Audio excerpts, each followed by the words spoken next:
آج کا موضوع الزائمرز ڈیزیز پہ ہے۔ یہ موضوع 6 حصوں پر مشتمل ڈیمنشیا سیریز کا دوسرا حصہ ہے۔ ایک ویڈیو میں ڈیمنشیا کی تمام اقسام کا احاطہ کرنے کے بجائے میں نے اسے 6 انفرادی حصوں میں تقسیم کیا ہے تاکہ آپ اس حصے کا ملاحظہ کر سکیں جس میں آپ دلچسپی رکھتے ہیں۔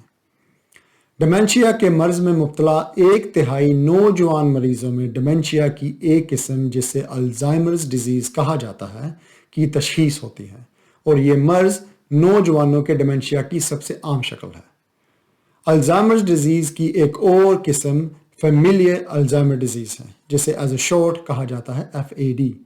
FAD کی وجہ کچھ خاندانوں میں نسل در نسل چلنے والے ناقص جینز ہیں۔ اگرچہ ایسے افراد کی تعداد کم ہے، لیکن اس میں مبتلا لوگوں میں عام طور پر 65 سال کی عمر سے پہلے ہی علامات ظاہر ہونا شروع ہو جاتی ہیں۔ مثلاً 40 یا 50 کی دہائی میں۔ آسان الفاظ میں FAD والے لوگوں میں اس بیماری کی علامات 40 سال کی عمر کے بعد کسی وقت بھی شروع ہو سکتی ہیں۔ پھر 2 صورتیں اور بھی ہیں جن میں ڈیمنشیا کی علامات اوائل عمری میں ظاہر ہونا شروع ہو جاتی ہیں۔ ایک کو کہتے ہیں ڈاؤنز سنڈروم اور دوسری ہے لرننگ ڈسیبلٹیز۔ اگر ڈاؤنز سنڈروم میں مبتلا شخص کو ڈیمنشیا ہو جائے تو یہ عام طور پر الزائمرز ڈیزیز ہی ہوتی ہے۔ آئیے الزائمرز ڈیزیز کی وجوہات کو دیکھتے ہیں۔ 2 پروٹینز کو الزائمرز ڈیزیز کا ذمہ دار سمجھا جاتا ہے، لیکن ابھی تک اس کی صحیح وجہ معلوم نہیں ہو سکی۔ پہلی پروٹین کو ایملوئڈ کہتے ہیں جو پلاک کا سبب بنتی ہے، اور دوسری کا نام ہے TAU جس کی وجہ سے ٹینگلز پیدا ہوتے ہیں۔ دماغ میں پیدا ہونے والے پلاکس اینڈ ٹینگلز الزائمرز ڈیزیز کے آغاز کا سبب بنتے ہیں۔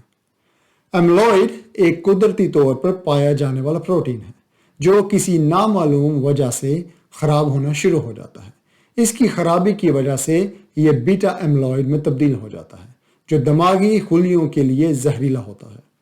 دماغ میں پلاک بنتا ہے جو مردہ خلیات اور ایملوئڈ پروٹین پر مشتمل ہوتا ہے۔ اسی طرح TAU پروٹین بھی قدرتی طور پر دماغ میں پائی جاتی ہے اور دماغی خلیوں کو ایک دوسرے کے ساتھ بات چیت کرنے، جسے ہم انگلش میں کہیں گے کمیونیکیشن کرنے میں مدد کرتی ہے، لیکن نامعلوم وجوہات کی وجہ سے ان میں خرابی پیدا ہونا شروع ہو جاتی ہے اور یہ ایک دوسرے کے ساتھ چپک جاتی ہیں، جس کی وجہ سے دماغی خلیے متاثر ہو کر آپس میں الجھ جاتے ہیں، جیسے کہ سٹرنگ یا رسی کا ایک ٹکڑا یا رسی اگر پڑی ہو تو وہ آپس میں الجھ جائے، اسی طرح دو دماغی خلی ہیں وہ آپس میں الجھ جاتے ہیں۔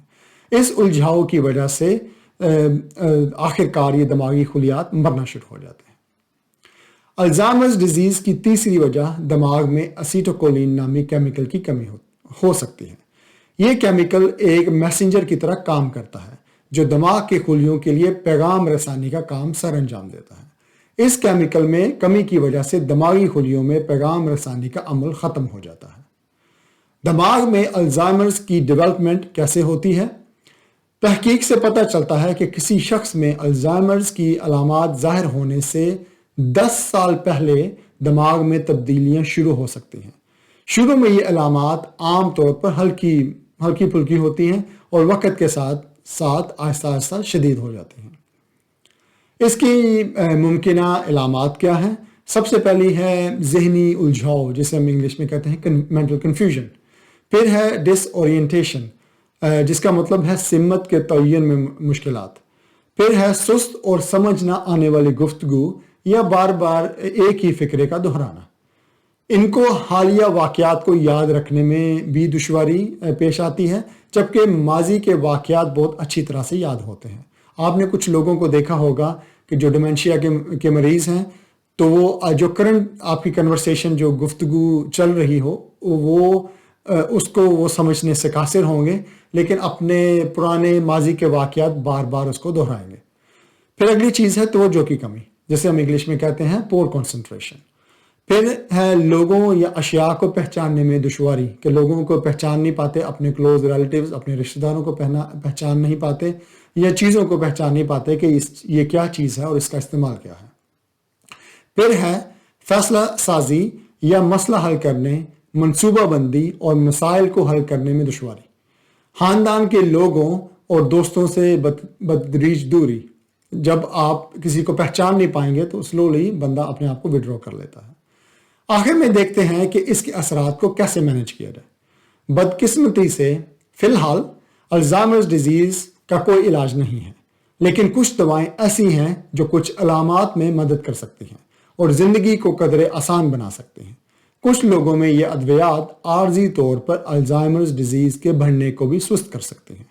جیسا کہ میں نے پہلے ذکر کیا ہے کہ دماغی خلیات کے درمیان رابطے کا ذمہ دار کیمیکل ایسیٹوکولین کہلاتا ہے، اور کچھ ایسی ادویات دستیاب ہیں جو ایسیٹوکولین کی ٹوٹ پھوٹ کو روکتی ہیں، جس کے نتیجے میں دماغی خلیوں کے درمیان رابطے میں بہتری آتی ہے.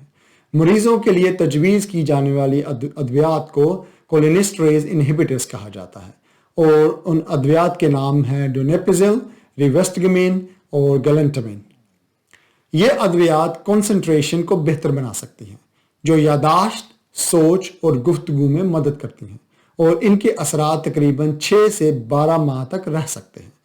اب کچھ ایسے شواہد بھی موجود ہیں جن سے پتہ چلتا ہے کہ ان ادویات کے فوائد بہت زیادہ دیر تک رہ سکتے ہیں.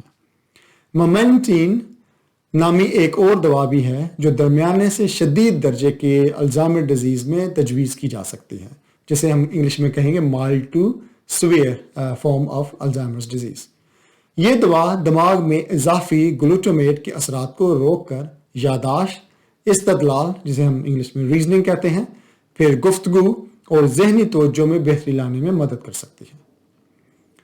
اگر آپ دماغ کے حصوں کے بارے میں مزید معلومات میں دلچسپی رکھتے ہیں تو میری video brain anatomy and its function دیکھ سکتے ہیں، جس کا لنک اس ویڈیو کی ڈسکرپشن میں ہے. اگر آج کا ٹاپک آپ کو دلچسپ لگا ہو تو اپنے دوستوں سے شیئر بھی کر سکتے ہیں. For more information on parts of the brain mentioned in this session, please watch my video on this topic. If you prefer watching this video in English, you can watch on my English channel. The link is in the description. Thanks for watching.